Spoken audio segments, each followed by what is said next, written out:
O tema deste dia: Cristo é suficiente.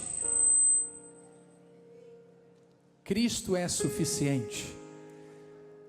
Então, antes de nós começarmos a leitura do versículo tema, como sempre faço, o meu agradecimento a Deus por este momento, por esta oportunidade, por estar sobre este altar santo. Obrigado, Jesus, por este chamado e por ter me capacitado para estar aqui, Senhor, falando da Tua palavra, revelando, Senhor, os mistérios que, como Paulo disse, estavam ocultos, estavam todos ocultos e Deus revelou aos seus.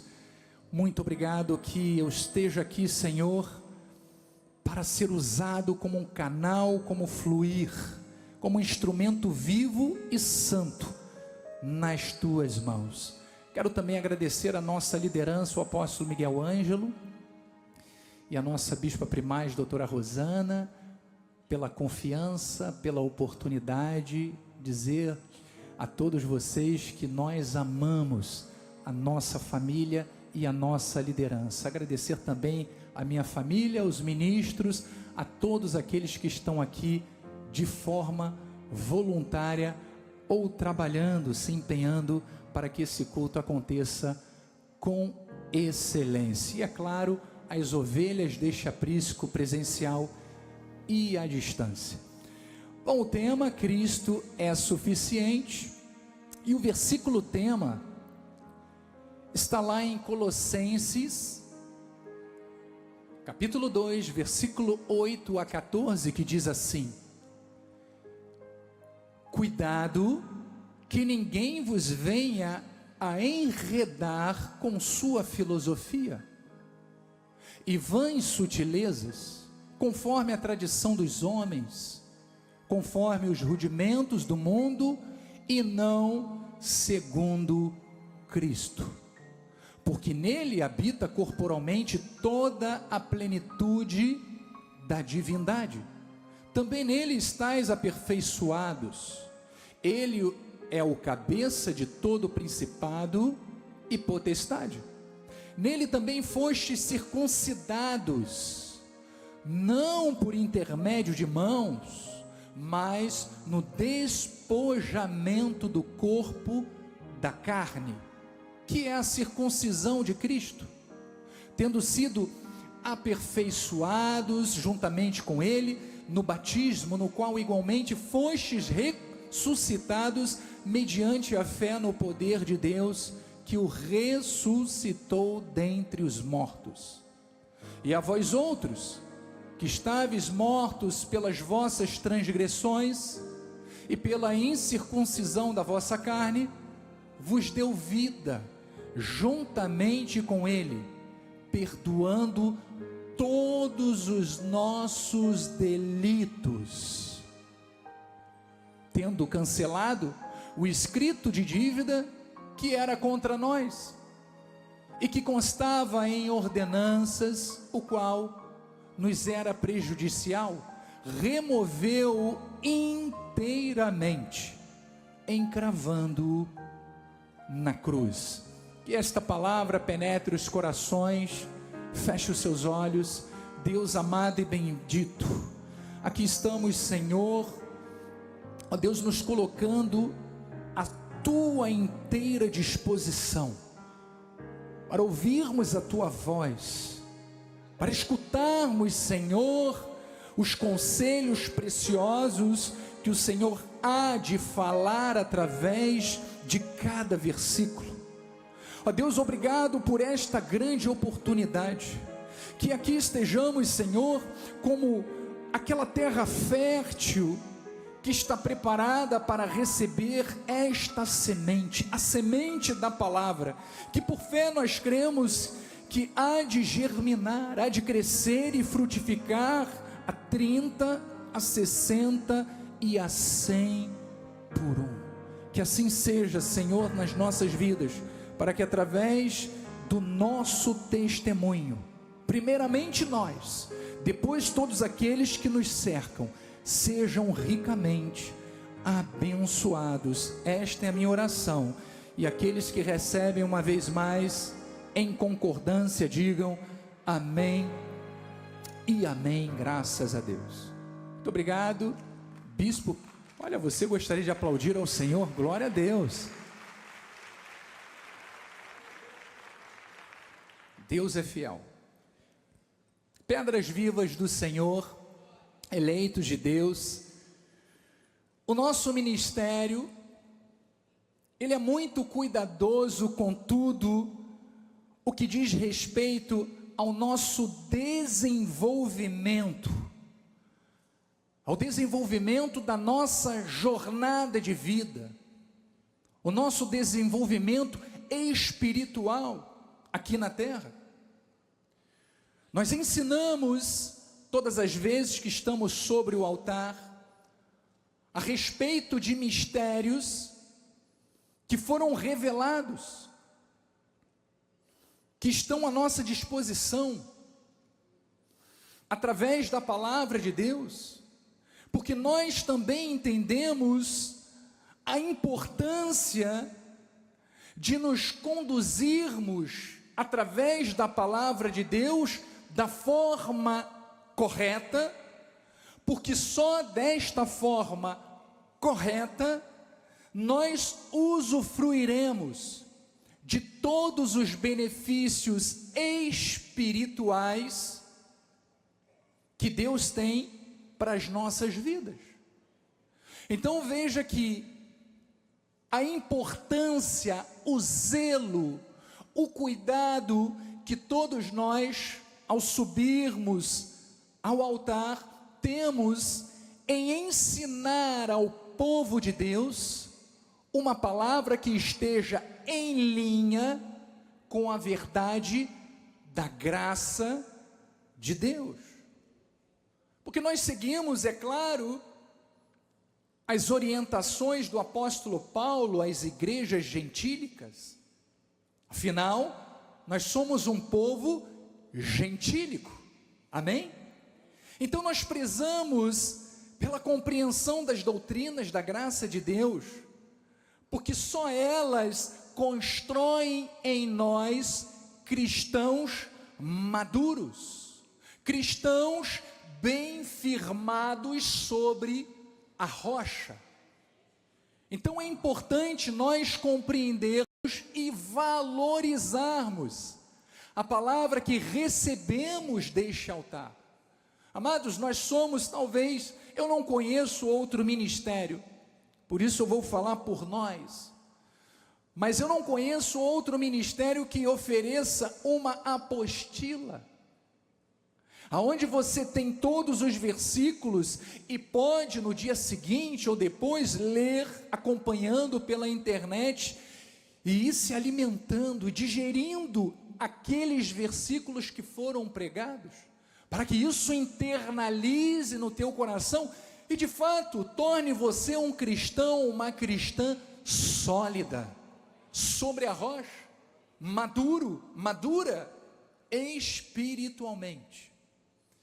Mas vamos seguir. O apóstolo Paulo, ele ao escrever à igreja de Coríntios, ele fala sobre a sabedoria do mundo e a sabedoria de Deus.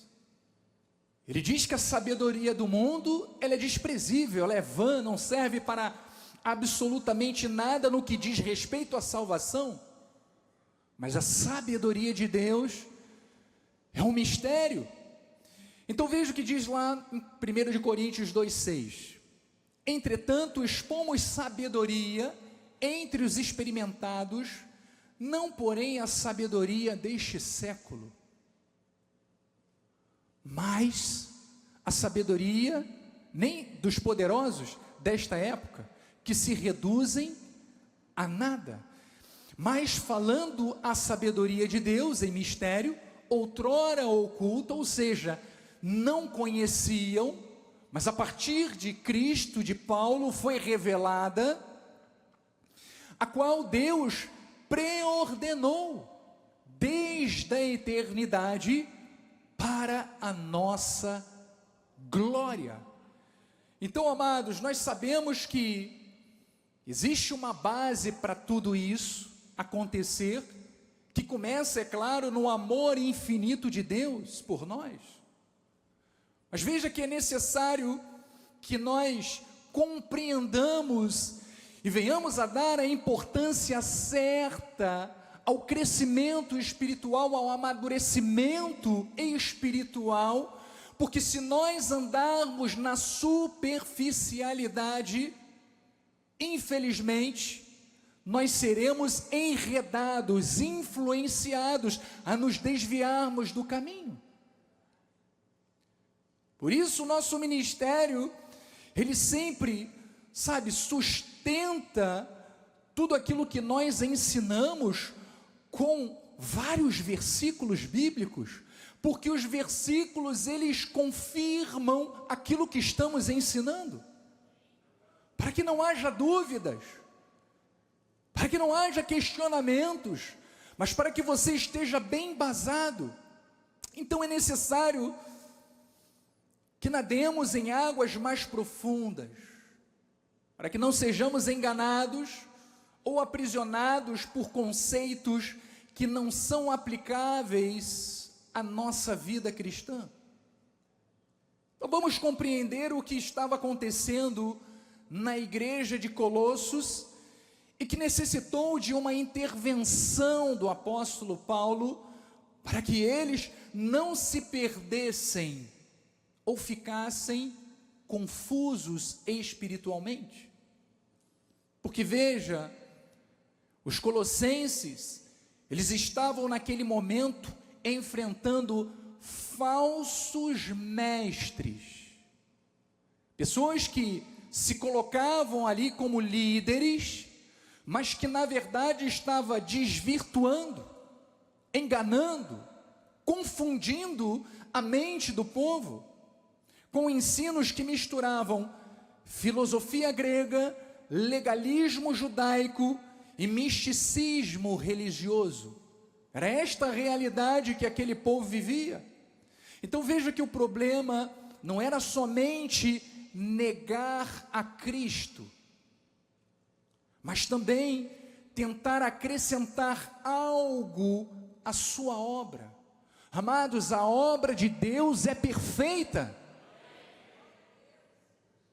Nenhum de nós tem capacidade de acrescentar alguma coisa. Primeiro, porque Cristo é perfeito, e Ele foi perfeito no cumprimento da sua missão. Segundo, que nós somos falhos.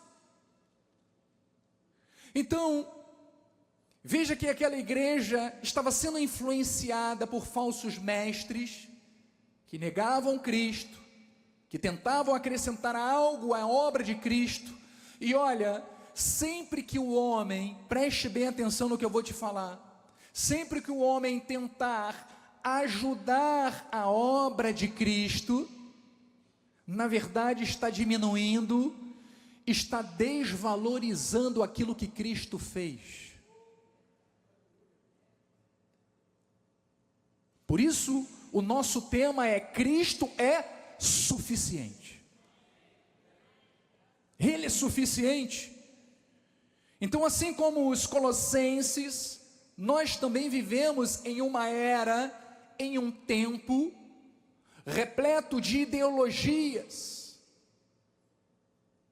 de tradições, de filosofias que tentam oferecer respostas para as nossas crises, para as nossas ansiedades, ou para os nossos questionamentos, mas sem Cristo.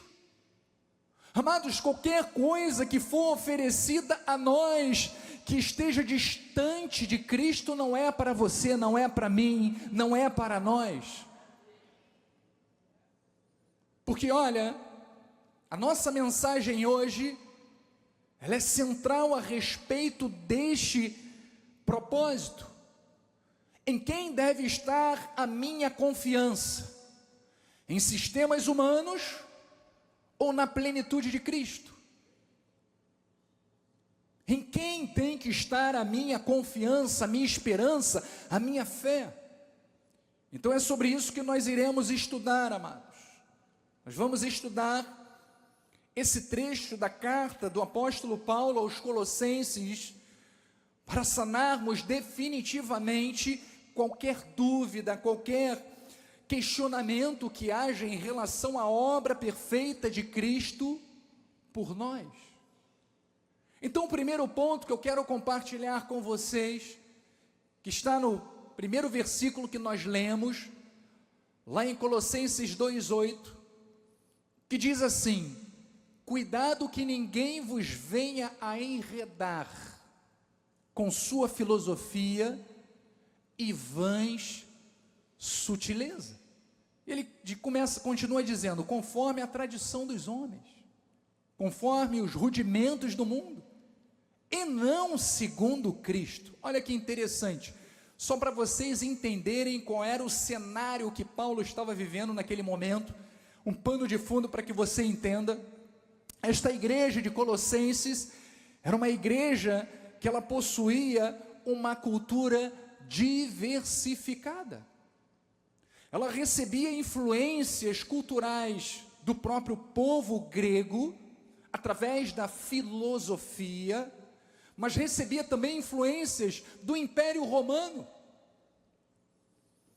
que colocava naquela cultura, naquele povo, valores do próprio império. Mas além da cultura grega e da influência romana, aquele povo recebia também a influência de povos judaizantes, que traziam a prática do legalismo. E para finalizar, eles recebiam também os orientais, que traziam o misticismo e o ocultismo. Então veja a miscelânea que era, em termos culturais, e por que não dizer espirituais, que aquele povo vivia. Por isso Paulo teve um cuidado de ensinar, de ser mais contundente com aquele povo, porque sabia que qualquer distração eles se desviavam. Qualquer nova coisa que chegava diante deles, eles já se deixavam levar e influenciar. Então veja que hoje as filosofias modernas, como por exemplo o materialismo, o relativismo, o secularismo, a nova era, o mundanismo que tem penetrado as igrejas. O mundanismo consiste quando a igreja absorve costumes e valores práticos do mundo, como por exemplo o entretenimento. O entretenimento é o mais importante, está acima da palavra. É o culto ao sucesso, ou é o coach espiritual. Tudo isso faz parte do mundanismo que tem invadido as igrejas evangélicas. E ele fala também a respeito de transhumanismo, imaterialismo e consumismo. Então veja que todas essas filosofias são situações que hoje, na nossa realidade, têm pulverizado as igrejas evangélicas à volta do mundo. Então, perceba que assim como acontecia na época de Paulo, tem sucedido na nossa época também. E da mesma forma que Paulo era zeloso, era cuidadoso com aquele povo, o nosso ministério é zeloso e cuidadoso com a sua alma. Porque nós sabemos que se permitirmos um pouquinho de fermento, sabe o que acontece? Leveda a massa toda. Então ele fala para que nós tenhamos cuidado. É como um alerta a nós olharmos com atenção, a nós vigiarmos constantemente. É uma ordem contínua. Em todo momento nós temos que estar alerta. O que nós recebemos, vídeos que nós assistimos, será que está em linha com aquilo que nós aprendemos? Com aquilo que nós cremos? Com aquilo que nós confessamos? Porque se eu permito um pouco de fermento, eu acabo gerando dúvidas no meu coração, e consequentemente, quando eu perceber, eu já estou totalmente tomado por aquelas filosofias. Então o crente precisa estar alerta, em alerta, todos os dias, para não ser enredado, diz o versículo. Então enredar do original significa fazer prisioneiro, levar como despojo de guerra, ou seja, doutrinas falsas, elas fazem do cristão cativo, elas fazem com que o cristão deixe de usufruir verdadeiramente da liberdade espiritual que nós só conseguimos em Cristo Jesus.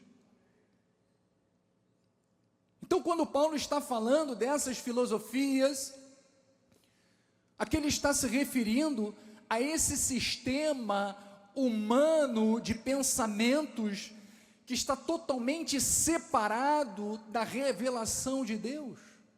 Não tem nada a ver com Deus.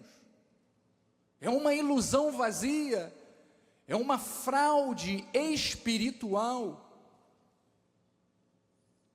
Então ele fala de práticas humanas não inspiradas por Deus. Você está compreendendo isso? É algo muito sério e que Deus nos inspirou a trazer à igreja nesse dia. Veja o que Paulo fala em 1 Coríntios 1:20. Onde está o sábio? Onde o escriba? Onde o inquiridor deste século? Porventura não tornou Deus louca a sabedoria do mundo? Visto como na sabedoria de Deus, o mundo não o conheceu por sua própria sabedoria. Aprove a Deus salvar os que creem pela loucura da pregação. Aqui estamos nós, loucos por Deus, amando esta loucura da pregação, porque o mundo lá fora fala que nós somos loucos. E de fato somos. Para eles somos, mas para Deus não, somos filhos. Somos herdeiros e somos amados por Deus. Então veja que a filosofia, a tradição dos homens, os rudimentos, eles não representam aquilo que Cristo fez por você, por mim, por nós. Por isso Paulo, ele foi muito veemente com os Gálatas, quando ele percebeu que eles estavam permitindo certos pensamentos que estavam se difundindo como fermento no meio daquele povo. Vamos ver o que diz Gálatas 1:6. Diz assim: admira-me que estejais passando tão depressa daquilo que vos chamou na graça de Cristo para outro evangelho. Então Paulo está falando, eu estou admirado como vocês se deixaram levar, como vocês se deixaram influenciar. Veio uma pessoa de outro ministério aqui, já te convenceu de que o que eles estão ensinando é certo e não a graça de Deus, que você tem sido ensinado dioturnamente. Era isto que Paulo estava dizendo. E eles pregam outro evangelho, entre aspas, porque evangelho só existe um.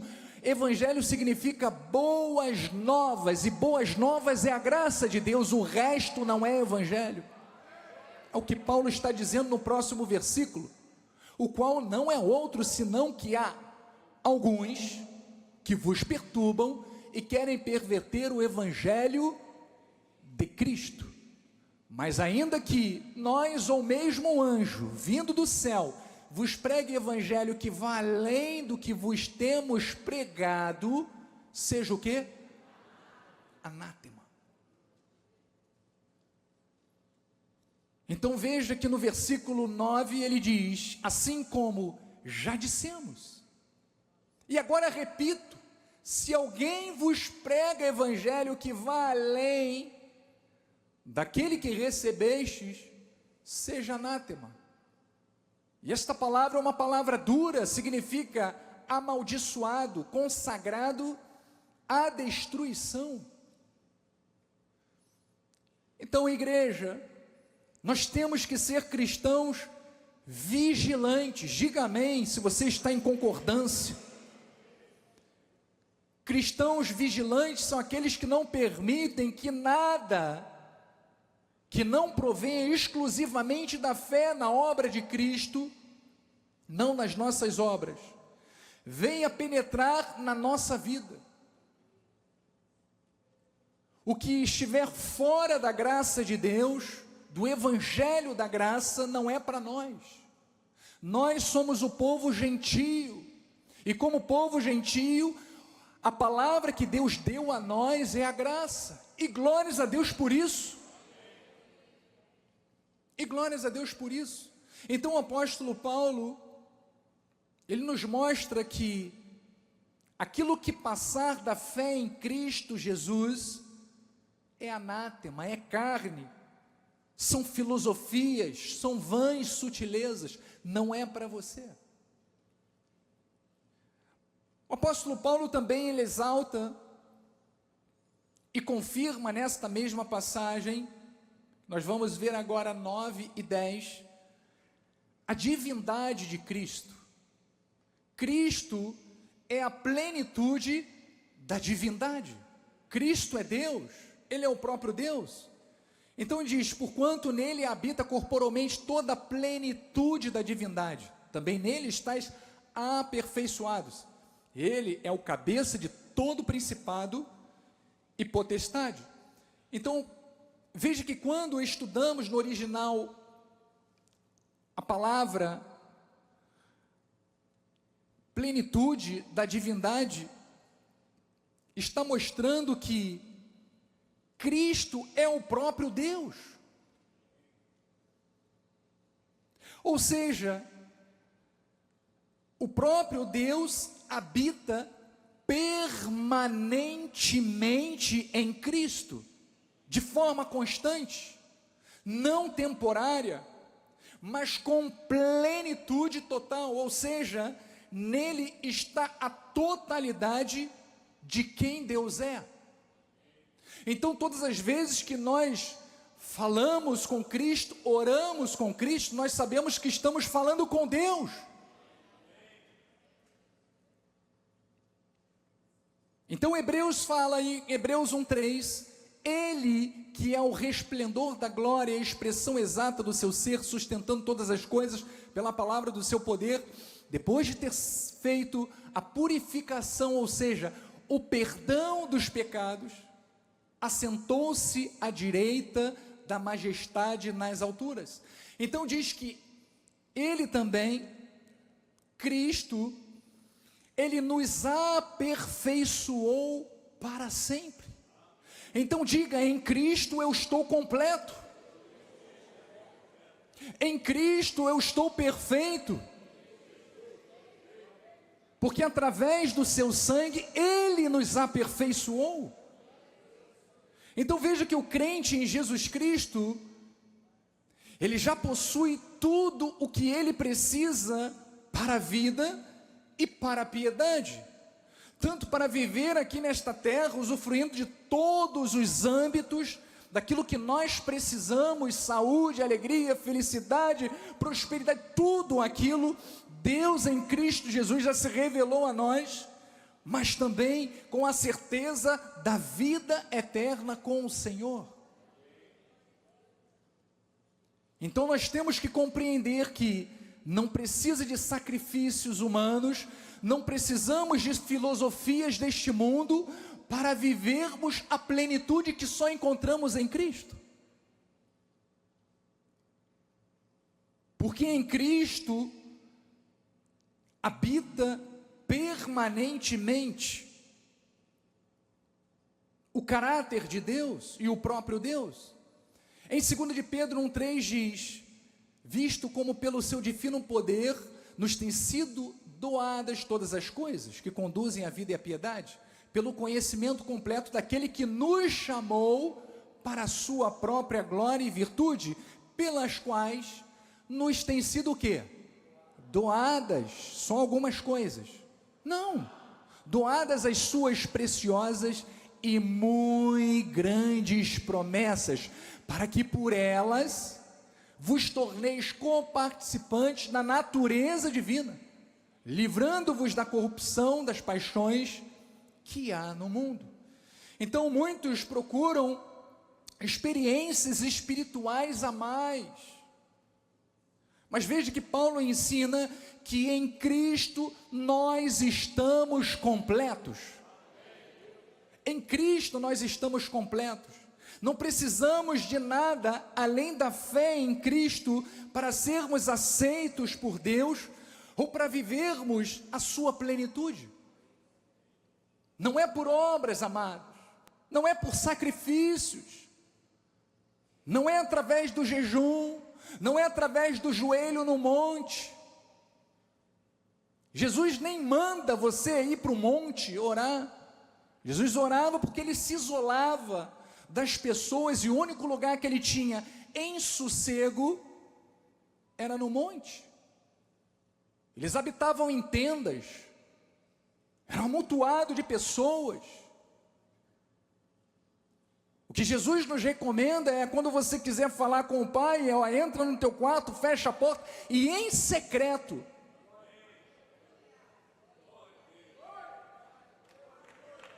Vamos aplaudir ao Senhor. Em secreto, amados. Ou seja, o que Deus espera de mim e de você é esta comunhão com Ele. Agora pode ser no quarto, na varanda, aonde você estiver isolado, aonde você estiver só você e Deus.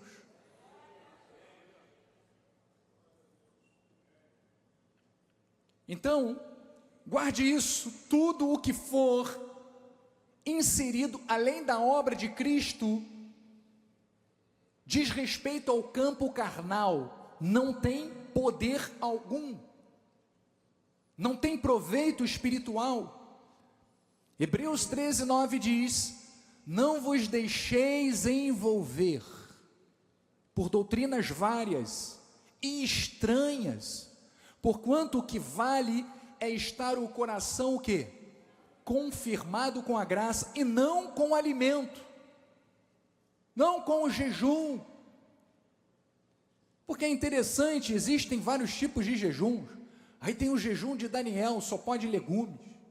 Aí tem aquele jejum de sólido, você não pode comer nada sólido, mas você pode tomar vitamina. Aí tem gente batendo no liquidificador, carne assada, sabe, mocotó, e aí vai bebendo, porque o problema é o jejum sólido, mas se for líquido não tem problema. Então Paulo está dizendo, olha, não vos deixeis envolver por doutrinas várias e estranhas, porquanto o que vale é estar o coração confirmado com a graça e não com alimentos, pois nunca tiveram proveito os que com isso se preocuparam. Não tem proveito. Então é interessante que quando estudamos essa passagem, vemos que quando Paulo fala, não vos deixeis envolver, ele usa um termo que significa arrastados, levados para longe, levados pela correnteza, enganados, desviados.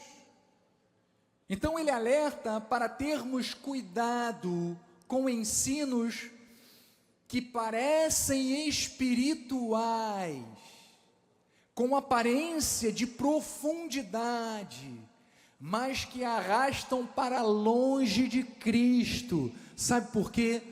Porque não são o Evangelho de Cristo. Não são. Paulo aos Colossenses diz assim: ninguém, pois, vos julgue por causa de comida e bebida, ou dia de festa, ou lua nova, ou sábado, porque tudo isso tem sido o quê? Sombra das coisas que haviam de vir. Porém, o corpo é de Cristo. Versículo 18.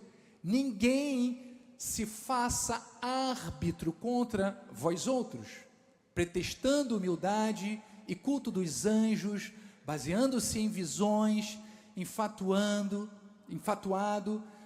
sem motivo algum na sua mente carnal. Versículo 20. Se morrestes com Cristo para os rudimentos do mundo, porque como se vivesse no mundo, vos sujeitais a ordenanças. 22. Segundo os preceitos e doutrinas dos homens, pois que todas essas coisas, ele está dizendo, com o uso, se destroem. Quando você pega para a sua vida essas coisas que não têm espiritualidade nenhuma, pelo contrário, é um culto ao próprio homem, porque ele se acha melhor do que o irmão, do que o outro, e se acha mais merecedor porque ele consegue jejuar mais dias, ou porque ele consegue seguir à risca aqueles ritos que Paulo chama de coisas que não têm nenhum valor, são rudimentos de obras mortas. Então Paulo fala que o uso dessas coisas só destrói. Versículo 23, tais coisas com efeito têm aparência de santidade, como culto de si mesmo, e de falsa humildade, de rigor ascético, todavia, não tem valor algum contra a sensualidade, ou seja, contra a natureza pecaminosa do homem. Então hoje nós temos o legalismo moderno, que tenta acrescentar regras externas como se fossem meios de santificação. O foco deixa de ser Cristo e passa a ser a performance religiosa. Como eu falei, a pessoa ela mede a espiritualidade pela quantidade de vezes ou dias que ela jejua, pela quantidade de vigílias que ela faz, pela sua disciplina física. Mas veja que nada disso é pelo propósito certo. O propósito certo é nós agirmos por fé, não segundo a carne, mas segundo a fé nas obras de Cristo. Eu não preciso fazer aquilo que Cristo já fez por mim, porque eu volto a dizer, se eu acho que aquilo que Cristo fez é incompleto e eu quero dar uma mãozinha, significa que eu estou anulando a obra de Cristo. Eu estou mostrando ao mundo que eu tenho mais capacidade do que Cristo de me tornar santo, de me tornar justo, de alcançar a salvação, quando na verdade a salvação, a justificação, só através do sangue do Cordeiro, porque só Ele é perfeito. Então a nossa segurança não está em práticas religiosas, amado, que transmitam talvez a aparência de santidade. O Evangelho de Cristo não precisa de complementos. A graça de Cristo, ela é suficiente e o nosso coração deve estar firmado nela e não em regras externas. Veja o que Paulo fala em Efésios, para que não mais sejamos como meninos, agitados de um lado para o outro e levados ao redor de todo vento de doutrina, pela artimanha dos homens, pela astúcia com que induzem ao erro, mas seguindo a verdade em amor crescemos em tudo naquele que é a cabeça, Cristo. Então veja que em Cristo, você, eu, todos nós estamos completos, estamos aperfeiçoados, fomos justificados. Então veja que após fazer essas considerações tão importantes, e por que não dizer fundamentais para a nossa compreensão do pacto de melhores e superiores promessas, o apóstolo dos gentios, ele toca ainda mais fundo em algo que impactava muito as igrejas daquele tempo, e que nos dá também um grande ensinamento. Vamos ao terceiro ponto, que é sobre a verdadeira circuncisão. Paulo diz que é o despojamento do pecado. Vamos lá no versículo 11, diz: nele também foste circuncidados, não por intermédio de mãos, mas no despojamento do corpo da carne, que é a circuncisão de Cristo. Então veja que o despojamento do corpo da carne significa remover, despir completamente. Então significa que em Cristo o pecado não é encoberto somente, mas ele é arrancado definitivamente da nossa vida. Então entenda que a circuncisão no passado, ela começou há 2000 anos antes de Cristo, através de Abraão. Ela era uma aliança que Deus havia feito com o seu povo. Deus havia separado um povo exclusivo para ele. E a marca seria o quê? Seria a circuncisão do prepúcio. Uma criança com 8 anos de idade, ela era circuncidada. Era esta a marca, para que eles fossem chamados de judeus, de filho de Deus. Mas no novo pacto, a circuncisão, Paulo está dizendo que não é mais segundo as obras, segundo a circuncisão do prepúcio, mas sim a circuncisão do coração. E sabe como é que ela acontece? Através do Espírito Santo, quando o sangue foi derramado na cruz do Calvário. Aqueles que creem, aqueles que confessam Cristo como Senhor e Salvador, esses são povo exclusivo de Deus agora. Esses são os eleitos. Então Paulo, ao falar aos romanos sobre quem seria o verdadeiro israelita, pois havia esta discussão muito grande a respeito disso, ele declarou lá em Romanos 2:29, porém judeu é aquele que o é interiormente, e circuncisão é a que é do coração, no espírito, não segundo a letra, e cujo louvor não procede dos homens, mas de Deus. Não é segundo a carne, não é segundo as obras, não é segundo ritos, amado, é segundo Cristo. Filipenses 3:3 confirma, porque nós é que somos a circuncisão, nós que adoramos a Deus no Espírito, e nos gloriamos em Cristo Jesus, e não confiamos na carne. Nós não confiamos na carne. Então veja que a vitória, a vida cristã, ela não é reforma externa, ela não consiste em mudanças aparentes, mas é a transformação interna, é a mudança de caráter, é a mudança de comportamento. Cristo não apenas melhora a nossa vida, mas Ele nos dá uma vida nova. Diga: eu sou nova criatura, as coisas velhas passaram, e através de Cristo, tudo se fez novo. E por isso nós caminhamos para o quarto ponto, que diz respeito à união com Cristo na morte e ressurreição. Ele diz: tendo sido sepultado juntamente com Ele no batismo, no qual igualmente fostes reconciliado mediante a fé. Então veja que Paulo explica que espiritualmente falando, nós fomos sepultados e vivificamos juntamente com Cristo. Ou seja, quando Cristo morreu, nós morremos para a carne. Quando Ele ressuscitou, nós ressuscitamos com Ele como nova criatura que nós somos.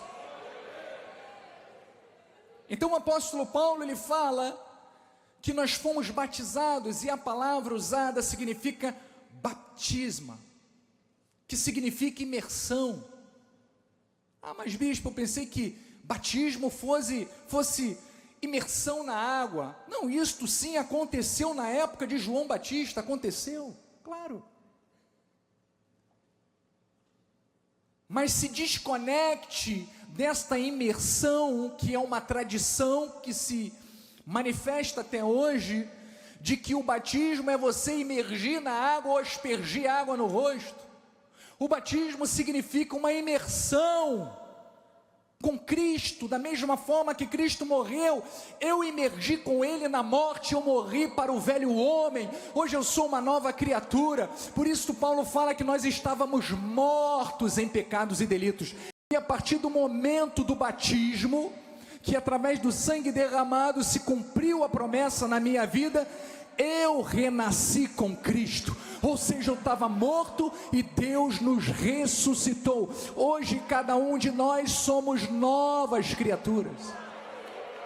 As coisas velhas passaram.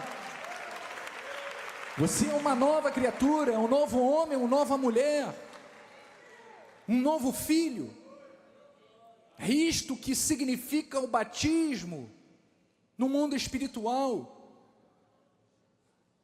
Então veja que Romanos 6, 3 e 4 confirma isso. Ou porventura ignorais que todos nós que fomos batizados em Cristo Jesus, fomos batizados na sua morte.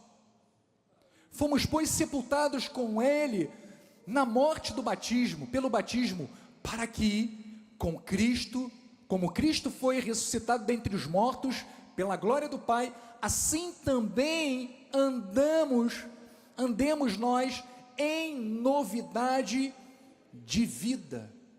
Então, batismo em Cristo, igreja, é o ato pelo qual o Espírito Santo nos une a Ele, aplicando à nossa vida os efeitos da morte de Jesus, isto é, a purificação pelo sangue e a vitória sobre o pecado.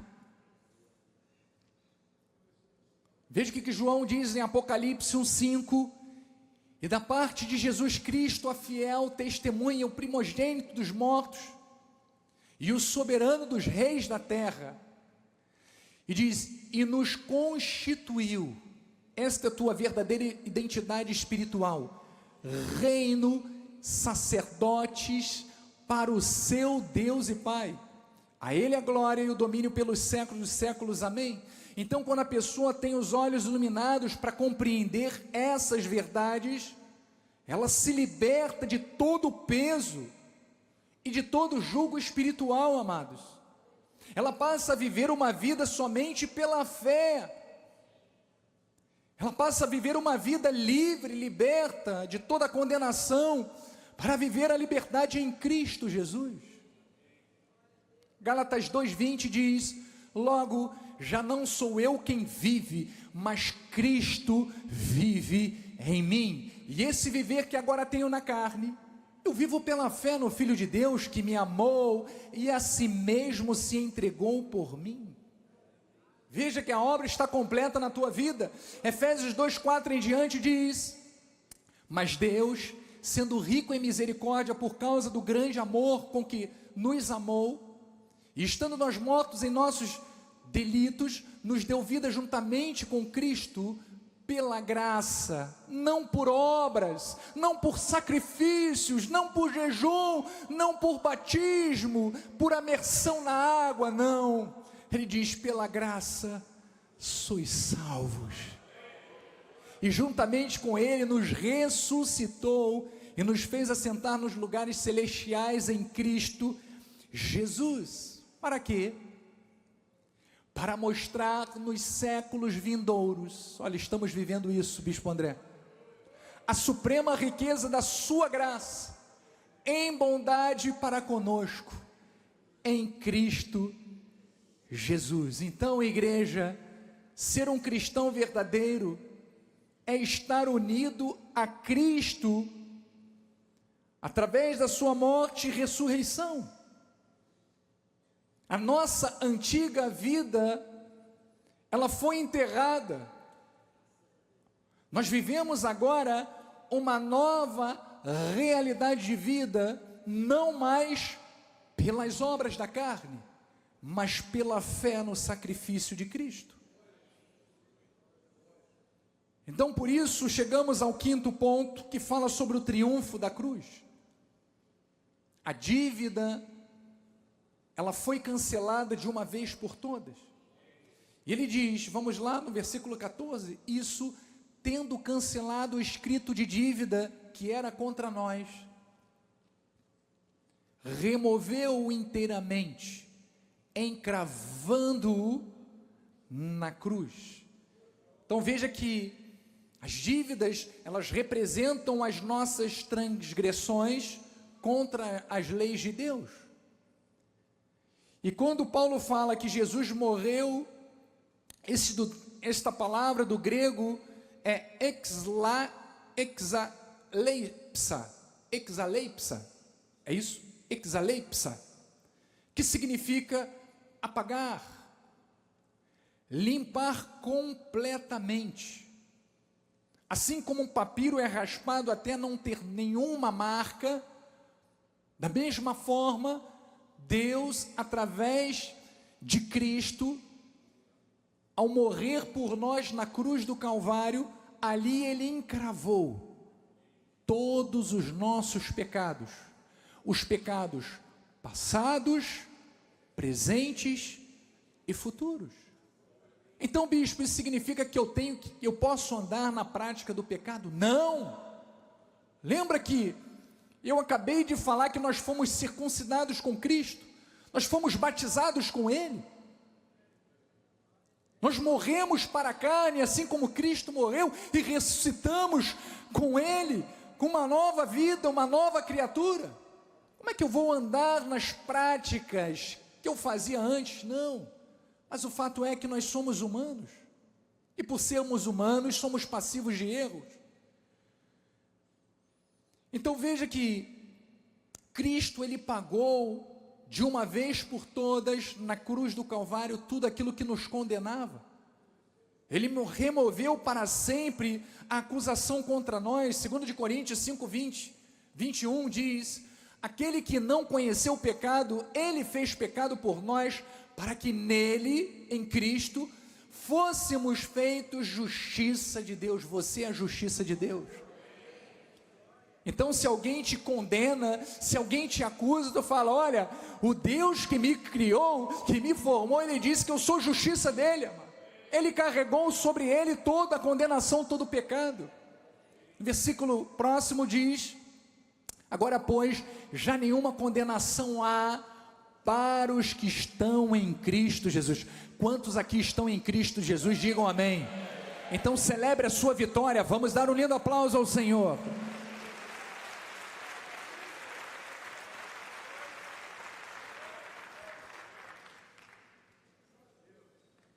Nós cremos. Então diz, porque a lei do Espírito da vida em Cristo Jesus te livrou do quê? Da lei do pecado e da morte. Foi Cristo quem nos libertou da morte. Então ninguém pode nos acusar, amados. E veja que interessante, só para que você entenda, no mundo antigo, quando uma dívida era paga, o credor escrevia sobre o documento a palavra tetelestai. Esta palavra significa está pago por completo. Então olha que interessante, lá em João 19:30, nos diz que as últimas palavras que Jesus falou na cruz, foram justamente esta, tetelestai, que significa que a nossa dívida foi cancelada para sempre. Deus cancelou, amados. Então, o diabo ele pode tentar nos acusar com os dardos inflamados. A nossa consciência pode até tentar nos condenar, tentando gerar em nós algum tipo de sentimento de culpa ou de remorso, mas a cruz do Calvário, ela responde dizendo: tetelestai, está consumado. Não há mais condenação, não há mais acusação. Então, igreja, nesse sermão que nós acabamos de ouvir, nós compreendemos que não devemos nos deixar levar por filosofias humanas, mas devemos estar firmes na certeza de que estamos em Cristo. Nós estamos em Cristo. Nele nós recebemos a verdadeira circuncisão, que é a circuncisão do coração.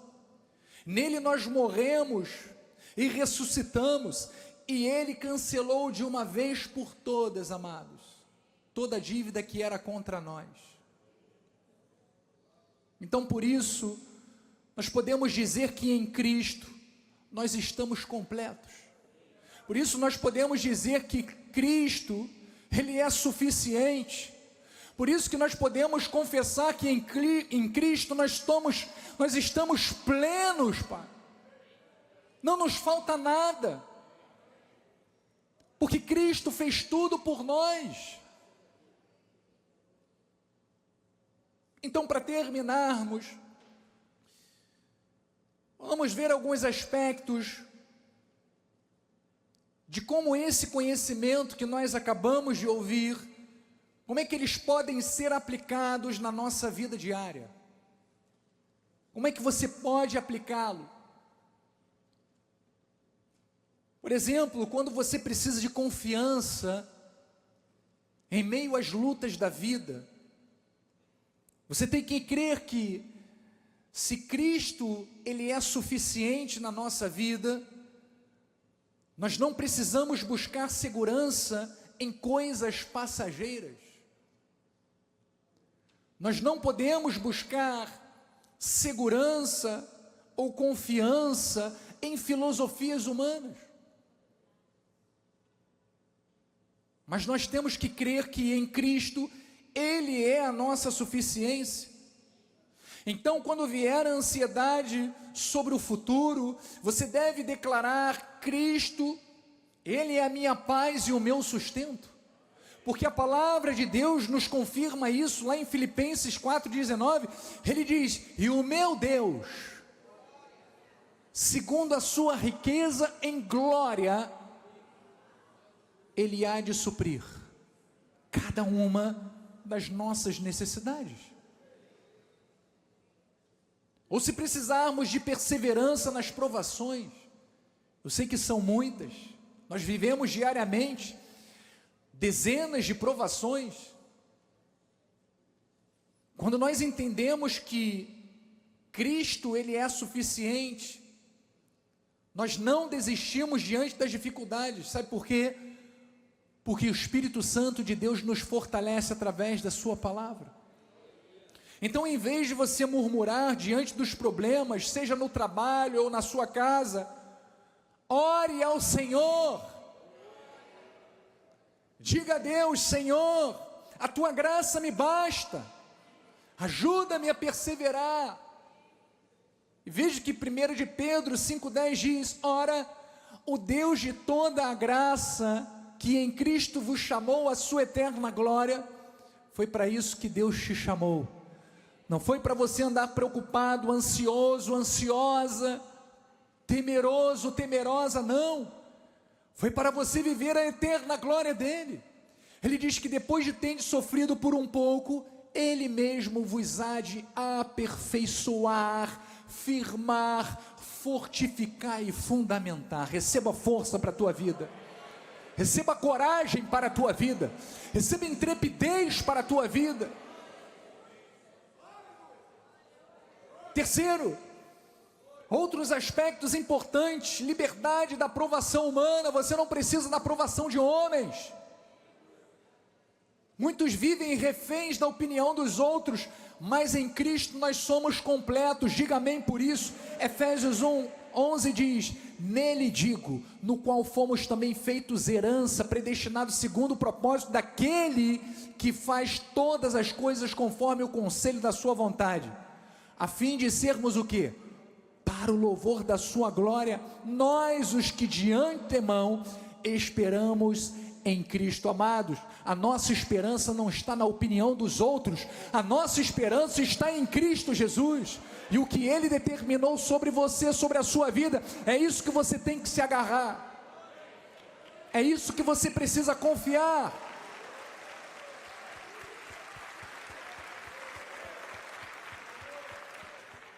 A gratidão diária. Reconheça a suficiência de Cristo na sua vida, porque quando você é grato a Deus, você produz um coração grato, e a gratidão não é somente quando as coisas vão bem, em qualquer circunstância.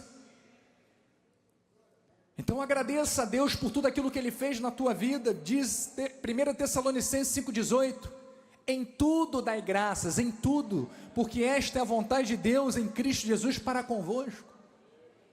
Então agradeça pelo dia, agradeça pelas misericórdias, agradeça pelo trabalho, agradeça pelo alimento, agradeça pelo abrigo, pelo teto, para onde você mora, agradeça pelo ministério que você pertence e congrega, agradeça pela palavra que você está recebendo, agradeça, porque eu tenho a certeza de que você tem mais motivos para agradecer do que para reclamar.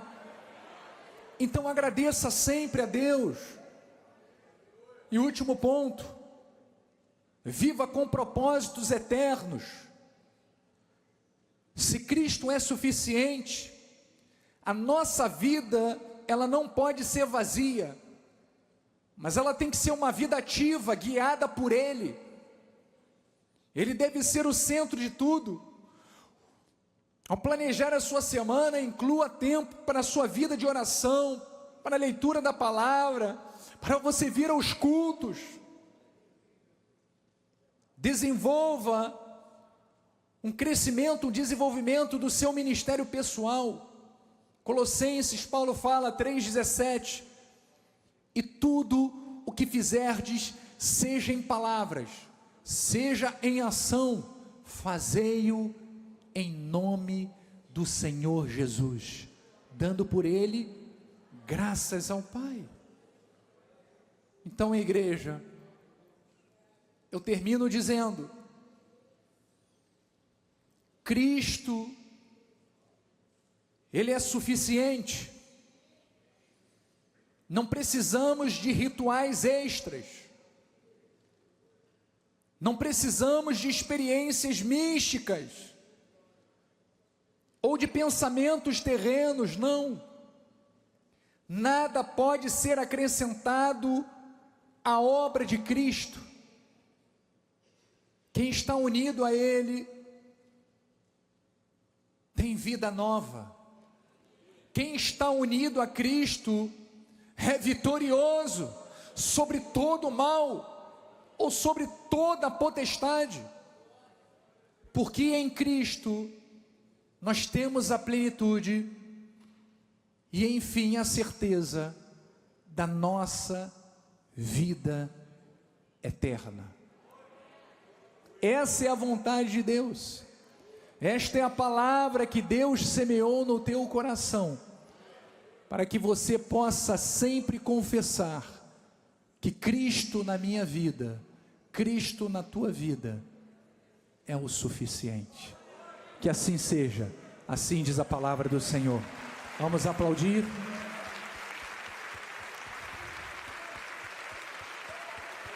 Deus seja louvado.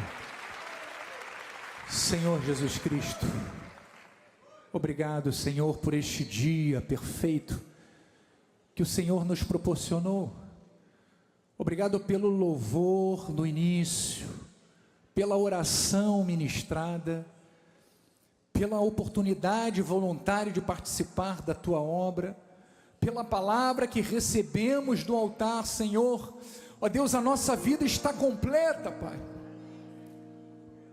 Obrigado pela oportunidade de pertencermos a um ministério que zela, Pai, por esses princípios que dignificam o Teu nome, que exaltam o Teu nome, que engrandecem o Teu nome, Pai.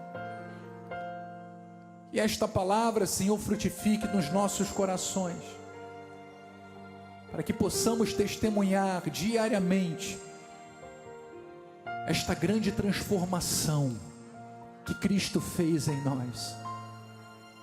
Assim nós oramos em o nome de Jesus. E o povo de Deus diga amém, amém. Vamos ficar de pé. A Bispa Nacional vai dar a bênção final. Glória a Deus, estenda suas mãos para o altar. Senhor, graças te damos, Pai, por esta palavra maravilhosa, que nos mostrou que estamos completos em Ti, Pai. E com essa certeza nós sairemos da Tua casa, em paz nós seremos guiados. Cremos que o Senhor já está enviando anjos que ministrarão em nosso favor, Pai. E que todos cheguem nos seus lares em perfeita vitória. Que tenhamos uma semana muito abençoada, uma semana frutífera. Que vejamos o Teu favor, Pai, em tudo aquilo que nós fizermos. E que a Tua graça, a Tua paz, as doces consolações do Teu Santo Espírito se manifestem hoje e eternamente em nossas vidas. E aqueles que recebem, digam amém, amém e amém. Graça e paz. Declare para o seu irmão: em Cristo estamos completos. Ele é suficiente.